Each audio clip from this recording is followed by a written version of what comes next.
26 রানে 6 উইকেট হারানো থেকে ঘুরে দাঁড়িয়ে 6 উইকেটের জয়। দেশের ক্রিকেটে এমন জয় দেখা যায় না সচরাচর। পাকিস্তানের বিপক্ষে 2 ম্যাচের টেস্ট সিরিজের দুটিতেই জিতে বাংলাদেশ শুধু সিরিজ জিতেছে তা নয়, পাকিস্তানকে টেস্ট ক্রিকেটে করেছে হোয়াইট ওয়াশ। বাংলাদেশের টেস্ট ইতিহাসের বড় জয়, একই সঙ্গে 15 বছর পর বিদেশের মাটিতে কোনো দলকে হোয়াইট ওয়াশ করার স্বাদ পাওয়া।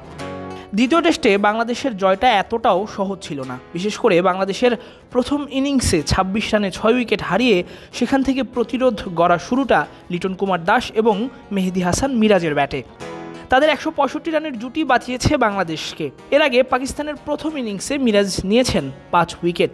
2 ম্যাচের সিরিজে 10 উইকেট নিয়ে সর্বোচ্চ উইকেট শিকারী মিরাজ। 78 রানের ওই ইনিংসের সঙ্গে সিরিজে তার মোট রান 155।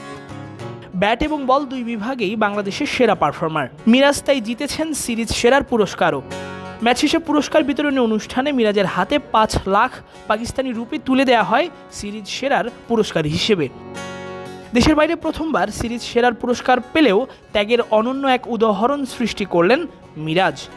250-টিরও বেশি ডিজাইন অপশন নিয়ে ওয়ালটন স্মার্ট ফ্রিজ, বোঝে আপনার প্রয়োজন।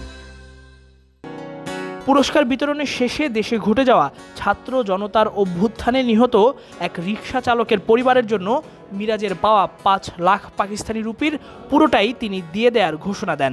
সঞ্চালকের কাছে বাংলা বলার অনুমতি চেয়ে মিরাজ জানান, আলহামদুলিল্লাহ, প্রথমবার ম্যান অফ দ্য সিরিজ হয়েছি বাইরে। আপনারা জানেন যে সাম্প্রতিক সময়ে বাংলাদেশে সমস্যা হচ্ছে। আমার ম্যান অফ দ্য সিরিজের পুরস্কারটা বৈষম্য বিরোধী আন্দোলনে যারা শহীদ হয়েছেন এবং ওইখানে একজন রিকশা চালক আহত হয়েছিলেন এবং তিনি মারা গিয়েছেন, আমি তার পরিবারকে এই উপহারটা দিতে চাই। তাসফিক পলক, ক্রিক ফ্রেন্জি।